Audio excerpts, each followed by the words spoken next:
Somebody needs to take the charge for this. You know, these kids need to be held accountable. 2 armed robberies in Pigtown last night, both involving juveniles. How this fits into a pattern that has residents on edge tonight. Still more questions than answers nearly a month after a raid on a Safe Streets location where that investigation stands right now.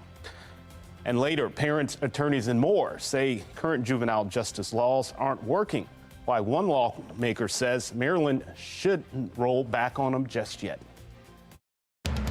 Live from WBFF in Baltimore, this is Fox 45 News at 10.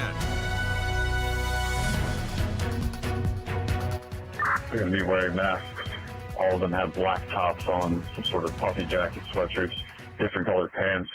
They all ran east on Washington Boulevard towards MLK. One of them brandished a knife.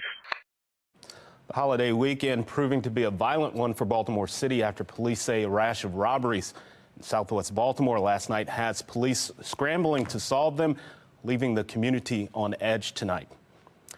Good evening and thank you for joining us. I'm Vincent Hill. Police say the majority of the suspects in last night's robberies were juveniles.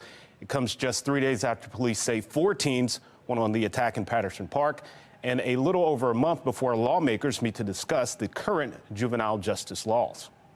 Friday night in the Pigtown neighborhood, a familiar 911 call to Baltimore police. It's going to be about 5 or 6 juveniles. They're going to be wearing masks. An armed robbery. The suspects, juveniles. One of them brandished a knife.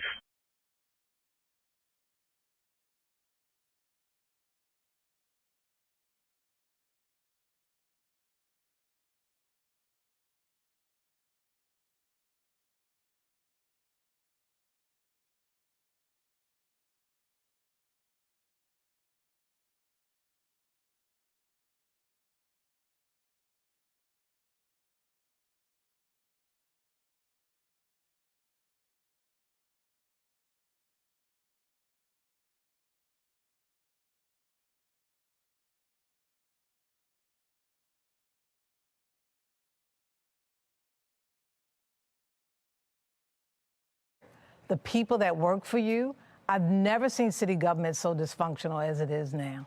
Leadership that's failing the city is almost a laughable comment when my leadership has the city on pace to be under 300 homicides for the first time in 9 years. Investing in our education, opening rec centers, not closing them like the person he's endorsing did when she was mayor. Many attribute the drop in homicides to the partnership between City State's Attorney Ivan Bates and U.S. Attorney Eric Barron. Both promised a tougher on crime approach in the city. Homicides are down 20% and non-fatal shootings are down 9% since that partnership began. Safe Streets is a centerpiece of Mayor Scott's crime plan, but the program continues to face transparency amid an FBI investigation into several locations and employees. Fox 45 is committed to investigating that program, and tonight Mackenzie Frost is looking into what we know and what questions remain. FBI agents showed up here at the Bel Air Edison Safe Street site almost a month ago to execute a search warrant. 2 employees also had the FBI show up at their homes. Now, David Caldwell, one of the leaders at this location, he's facing state-level charges, and he's on unpaid leave while his legal troubles play out. Now, the FBI isn't saying very much about the scope of this investigation, but sources close to it tell us that it's involving possible Black guerrilla family gang affiliation. And this federal investigation had us wondering, how deep does this problem go within Safe Streets? Now, BGF started inside prisons in California decades ago, but now it's well known to operate inside and outside of jails here in Maryland. Now, we have some court records showing that in 2010, BGF was working to legitimize itself. And to do that, one BGF leader got money to open a Safe Streets site, and at a different Safe Streets location, there were other BGF members working there too. But we also know that's not all. There's a list of other Safe Streets employees committing crimes. Ronald Alexander pleading guilty to federal drug possession charges and trying to use his Safe Streets employment to get out of a traffic stop with BPD. Vernon Harper, or Diddy, he pleaded guilty in October 2022 to federal drug distribution charges and again while working for Safe Streets. And in 2018, Ricky Evans admitted to using a Safe Streets site as a meeting place for BGF. In his plea agreement, he also admitted to stashing guns and drugs at that location. And then there's the case of Damon Scroggins. Ronald Brady Jr. was accused of killing Scroggins in 2019. In 2020, Brady Jr. went to trial, but it ended in a hung jury. Brady Jr. was eventually acquitted of Scroggins' murder, but Scroggins' family has some pretty harsh words for the Safe Streets program. Take a listen. My belief is that our city government is financing a criminal enterprise. I believe that within my heart. Our city government is so invested in it that it's turning a blind eye to what it really is.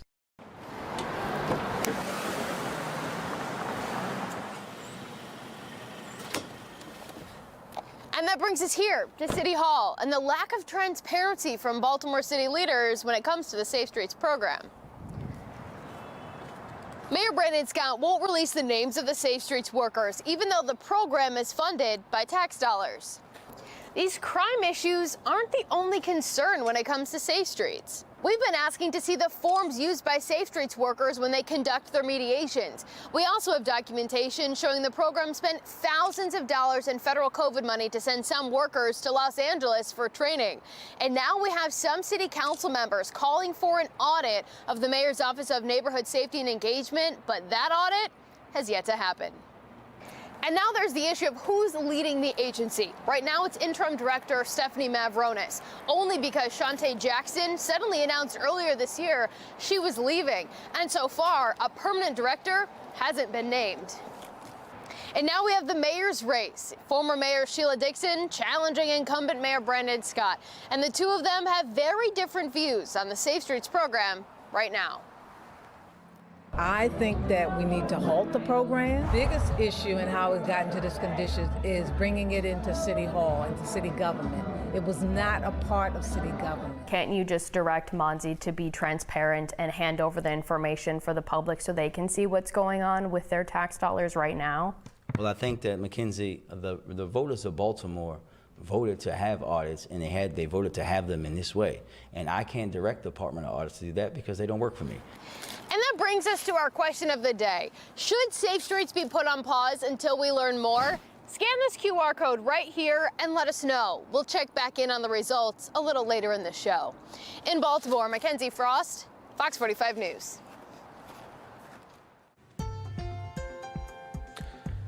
A couple has been identified in a domestic disturbance that escalated to a fatal officer-involved shooting in Baltimore County. It happened last night near Maple Avenue in Parkville. According to police, once at the scene, police heard gunshots coming from inside the house, as well as a lady screaming. Police approached and a man opened the front door and opened fire. The man was shot by officers and pronounced dead at the scene. After searching the house, police found a deceased woman inside.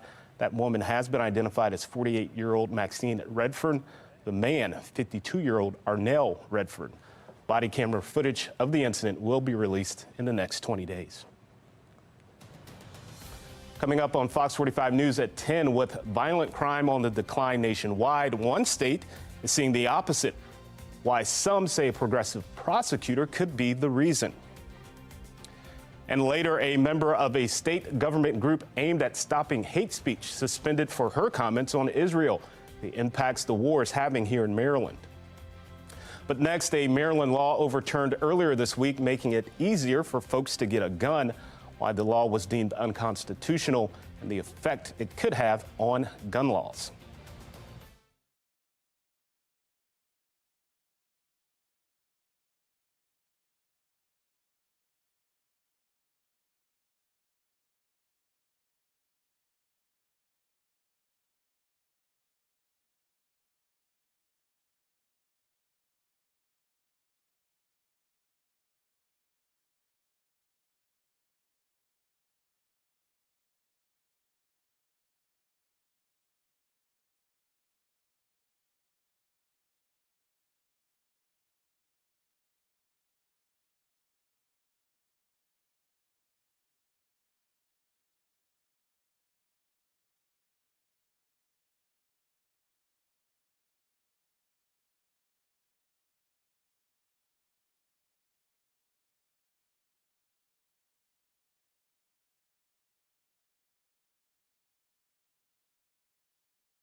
This actually makes people safer, not less safe.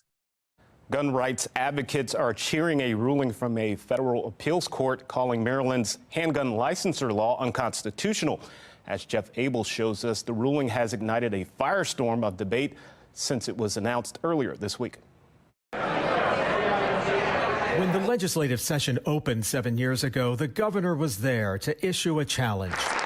We want to just come up with good ideas that help the citizens of our state. One of those ideas was the approval of a handgun qualification license, a measure which required Marylanders purchasing handguns to first undergo a background check, attend a gun safety course, and wait up to 30 days for state approval before anyone could own a handgun.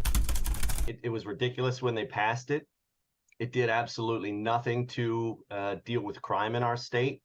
And the only thing it accomplished was it created this massive hurdle for otherwise law-abiding citizens to own a firearm. And now a federal appeals court has ruled that the measure tramples on Marylanders' constitutional rights to own a handgun. In a 2-to-1 ruling, the appeals court wrote that the challenged law restricts the ability of law-abiding adult citizens to possess handguns. And even though Maryland's law does not prohibit plaintiffs from owning handguns at some time in the future, it still prohibits them from owning handguns now. Well, it tells me that the Fourth Circuit Court of Appeals got it exactly right. The state has no right to impede your ability of a law-abiding citizen to get a handgun in Maryland to defend themselves.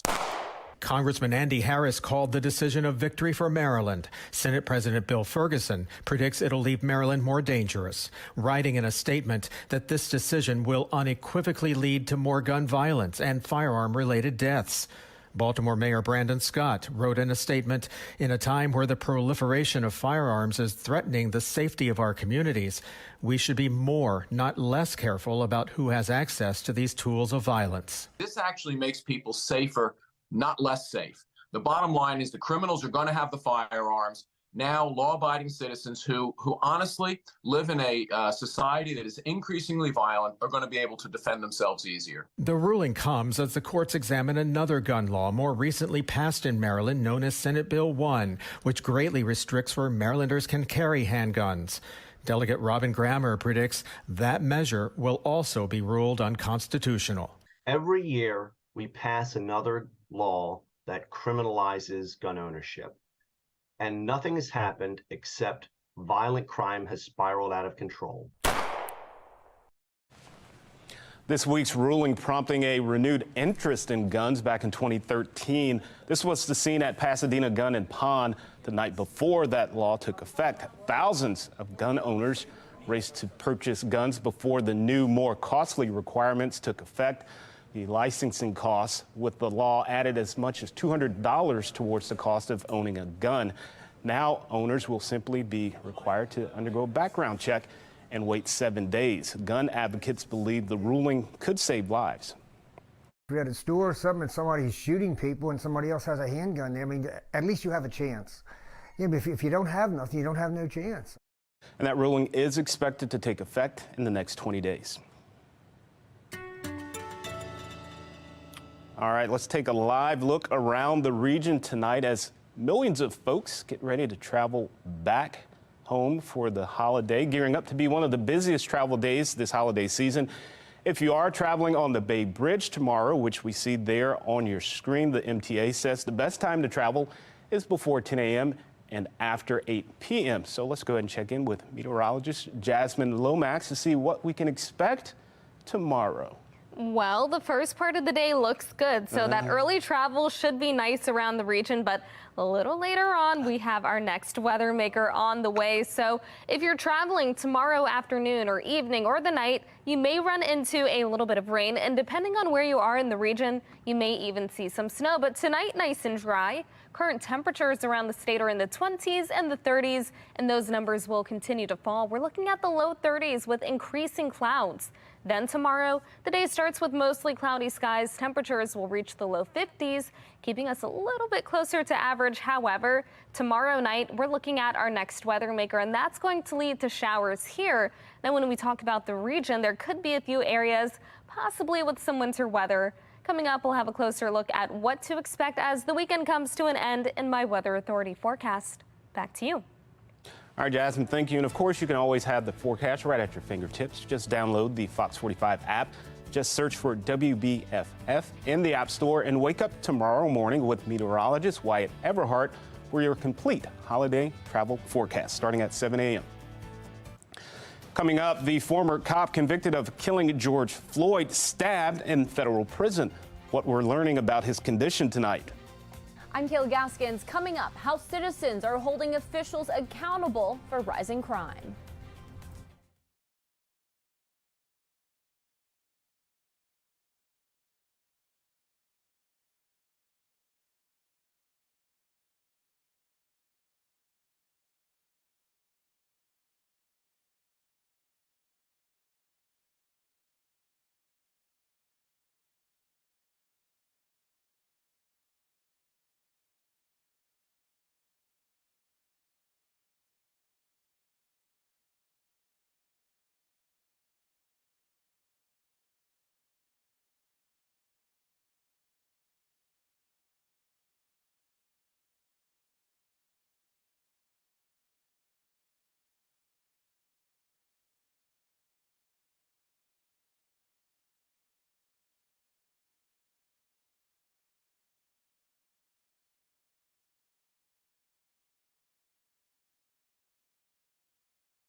Making headlines, former Minneapolis police officer Derek Chauvin is in stable condition tonight after he was stabbed in an Arizona federal prison on yesterday. Chauvin was convicted in 2021 of killing George Floyd by kneeling on his neck for more than 9 minutes back in May of 2020.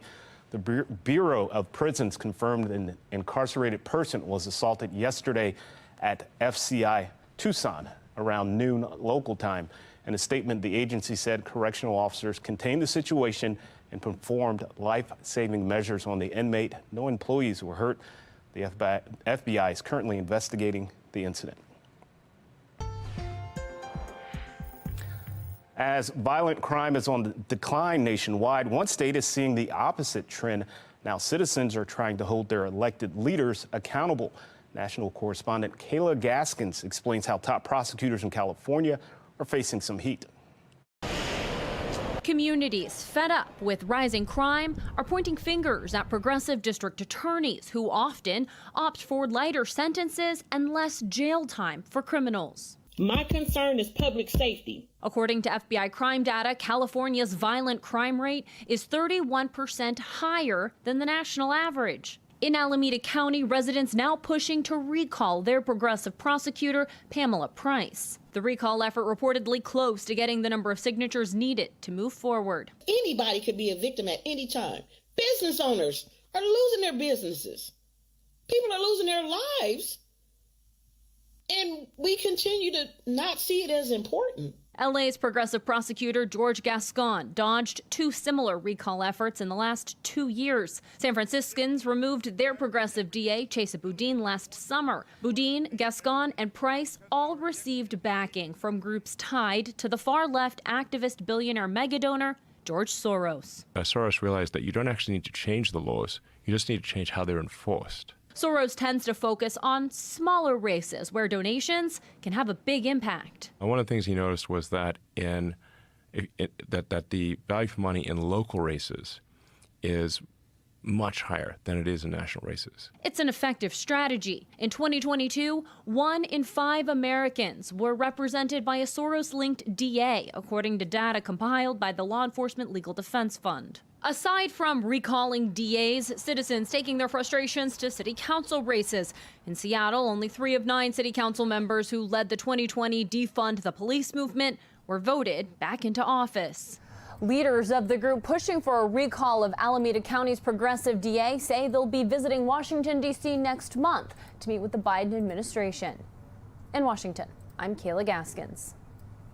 And Kayla mentioned George Soros. At least a dozen top prosecutors with ties to him have left office in the past 2 years, including former Baltimore City State's Attorney Marilyn Mosby. A Fox 45 News investigation found in 2019, Mosby went to Portugal with a group that received millions of dollars from Open Society, a group backed by Soros. When Mosby came back, she announced she would no longer prosecute drug possession crimes.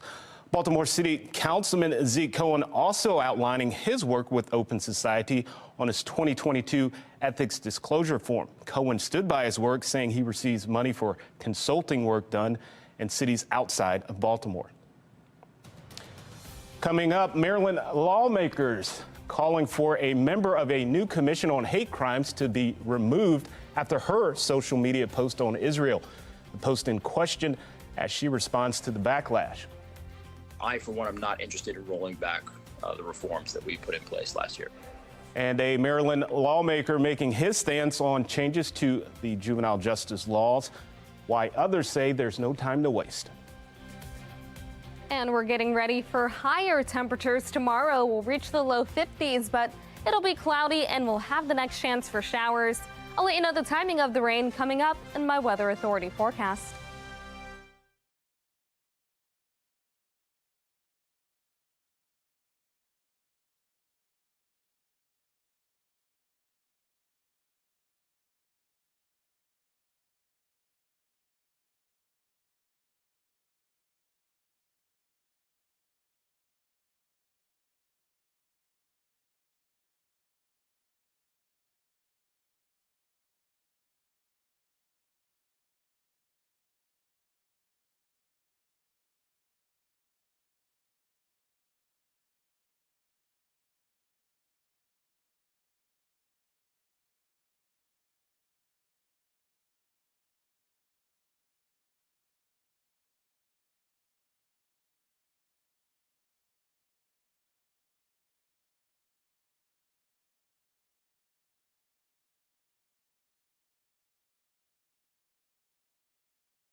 Lawmakers will soon be back in Annapolis tackling many issues for the 90-day session. However, they still are split on how to address juvenile violence statewide. One Montgomery County senator is calling for patience as other lawmakers say the state cannot wait. Fox 45's Taylor Stewart has more. 2 weeks after Maryland House and Senate Republicans rolled out a public safety proposal, some key Democrats say the state needs more time to allow the impact of the current juvenile justice laws to play out. But 2 months ahead of the next session, one delegate says at least we've reached one agreement. Juvenile crime is a problem. And I think we've reached that. We have state's attorneys, law enforcement, Democrat leaders. We've heard the governor say it. And Maryland State Delegate Kathy Szeliga agrees. What we're seeing is exponential increase in juvenile crime. But ahead of the next session, lawmakers still split on how to tackle the crime crisis. This month, House and Senate Republicans unveiling a round of public safety proposals. The Juvenile Justice Restoration Act is a response to loud outcry from the public, law enforcement, and state's attorneys. The plan includes an amendment to the Child Interrogation Act to allow parental consent to substitute for the presence of an attorney while a juvenile is being questioned by law enforcement. And what we're also seeing, because the law shields children under 13, we're victimizing these children as well with these terrible juvenile crime laws. GOP leaders also backing a 3-strike system to bring teens accused of repeatedly breaking the law into DJS custody. Starts with a nonviolent car theft and goes to a carjacking and goes to a first-degree assault and goes towards taking a shot at someone. But not everyone thinks it's time to change course. I, for one, am not interested in rolling back the reforms that we put in place last year. That's Montgomery County Senator Will Smith. Laws that we put in place are going to take a couple of years to fully see the kind of the fruit of the foundations that we've laid. He chairs the powerful Judicial Proceedings Committee and is urging patience to see the outcomes of the relatively new juvenile justice reforms. With all due respect, I think we've had enough time to see how these laws are playing out. Szeliga is citing the danger, though, of leaving juvenile crime unchecked. Instances like the armed robbery near Patterson Park on Wednesday, leading to the arrest of 3 teenagers, one of them just 13 years old. How many victims do we need to see before people will actually step in and do something? But first and foremost, government's job is public safety. And to do that job effectively, lawmakers across the aisle will have to reach a more difficult agreement come January. Taylor Stewart, Fox 45 News. State lawmakers will hold another juvenile crime hearing in December. We will bring you the results of that hearing when it happens. David Caldwell, the Safe Streets employee facing charges after the FBI raided his home, along with at least one Safe Streets location, will be in court next week. Fox 45 News has been investigating the Safe Streets program for years, and we'll continue to follow this case and bring you updates on what happens in court on Wednesday, both on air and online. And earlier tonight, we asked if you think the Safe Streets program needs to be paused until we learn more about it. So far, 89% of those who voted say yes. It's not too late to weigh in. Just head to foxbaltimore.com/vote.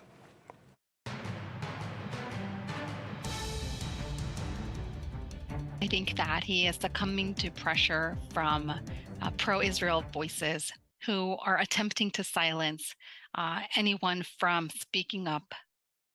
Those words coming from a member of Maryland's newly formed Commission on Hate Crimes Response and Prevention, who's in the hot seat for anti-Semitic posts on social media. Attorney General Anthony Brown suspended Zainab Chaudhry from the commission over that controversy. Fox 45's Amy Simpson has her response to the backlash as several lawmakers call for her to have harsher punishment. A group of 7 state delegates accusing this woman of spreading hate online, now calling on Attorney General Anthony Brown to have her removed from the state's Hate Crimes Commission entirely. Repercussions of the Israel-Hamas war continue to be felt in the Baltimore region. Zainab, Z-A-I-N-A-B. Now Zainab Chaudhry, the executive director of Maryland's chapter of CARE, the Council on American Islamic Relations, facing consequences for sentiments shared online. Over the last several weeks, Ms. Chaudhry has posted some really shocking and hateful comments on her social media. Among the posts raising concern, this from October 17th, which likens modern-day Israeli supporters to Hitler's Nazi party of the 1930s. That moment when you become what you hated most, she captioned the photo. We are pleased that the AG has suspended her. Following Chaudhry's suspension from the state's Hate Crimes Commission, 7 lawmakers writing a letter to the AG himself, insisting stronger action is needed. The sole purpose of this commission that Ms. Chaudhry serves on is to stop hate crimes. And someone who is fomenting hate crimes and posting anti-Semitic material just doesn't belong on that commission. Yeah, this is a manufactured controversy that's designed to distract from the very real atrocities and the horrific violence that's being inflicted upon Palestinians in Gaza as we speak. In a lengthy statement, Chaudhry defending herself, saying she's the sole American Muslim on the AG's Hate Crimes Commission. That role is more important now than ever before, she said, succumbing to pressure from dangerous defamatory smear campaigns designed to fuel the fires of anti-Muslim bigotry and chill free speech and to silence those advocating for justice. Undermines the mission and work of the commission. Also saying none of the posts on her personal account violated any known commission standards. Chaudhry calling her posts protected free speech and saying they've been stripped from context. False smears from anti-Palestinian and anti-Muslim extremists will not stop me and others from standing up for justice here and abroad, she said. The expense of the constitutional rights of... In an interview this afternoon, Chaudhry called her suspension from the Hate Crimes Commission inappropriate. I think that he is succumbing to pressure from pro-Israel voices who are attempting to silence anyone from speaking up. They have been rocked. Just last week, Chaudhry spoke with FOX45 News as she called for a Johns Hopkins doctor to be fired over violent anti-Palestinian posts online. The damage that's been done is irreparable, and I think that at this point, it's too little too late. A leave is not enough. We are calling for him to be terminated. We are calling for his medical license to be revoked. Now similar calls being levied over her own social media comments about the war in the Middle East. We defend her right to say whatever outrageous and harmful things that she wants to say. But as a member of this hate crime commission, she needs to be held accountable for those comments. And following today's calls for Chaudhry to be removed from the state's Hate Crimes Commission, today the Attorney General's office referring us back to its statement from yesterday, saying the AG has nothing further to add. In Baltimore, Amy Simpson, Fox 45 News. Meanwhile, dozens of Muslim groups are now calling on Attorney General Anthony Brown to reverse his decision to suspend Chaudhry. In a statement, they said Chaudhry is the only American Muslim on the Hate Crimes Commission, a critical voice in representing their interests. The statement goes on to say Chaudhry has every right to call out Israel's government, and an attack on her is an attack on the entire Muslim community in Maryland.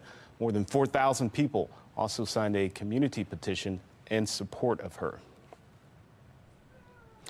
Turning now to the latest details coming out of Israel, a group of freed hostages have arrived in the country after leaving Gaza in a Red Cross convoy earlier today. The group includes 13 Israelis and 4 foreign nationals. Hamas had initially delayed this second exchange of hostages for Palestinian prisoners over a dispute about the prisoners and aid for Gaza. Qatar later said the dispute was resolved through mediation. It's been a pretty nice but chilly day with temperatures only reaching the low 40s, well below average for this time of year. We'll have slightly higher numbers tomorrow, but we will have our next chance for showers. 30 currently and mostly cloudy over Baltimore with nice and calm winds. Around the rest of the state, we're mainly seeing temperatures in the 30s, a couple spots in the 20s, and those numbers will keep dropping. We are getting ready for a cold night. Across the region, it is mostly quiet. You can see a few areas of snow to the west. Parts of our region, including Pennsylvania, are looking at that chance for a rain and snow mix tomorrow night. But for here in Maryland, we're mainly talking showers. If you'll be driving anywhere, that's something that could have an impact. Tonight, though, we stay dry as temperatures drop to the 20s and the 30s, with most of us waking up to freezing temperatures.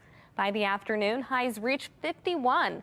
We'll be around 51 again for Monday, and then for Tuesday, another drop in temperatures. We're talking highs only in the low 40s, and notice those low temperatures, the mid-20s, so certainly a big cool down on the way.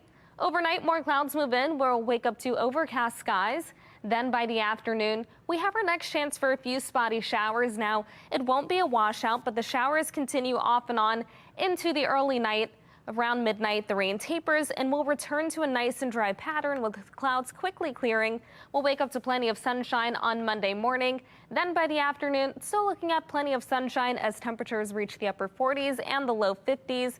And we keep that nice and dry pattern for much of the upcoming week. 31 for the low temperature tonight with light winds and more clouds moving in. Then tomorrow, expect those clouds to linger. Temperatures will reach 51, keeping us a little bit cooler than average for this time of year. But we start with dry weather. The showers are going to arrive later in the day. So for the second half of the day, expect those off and on showers, not just here, but around much of the region.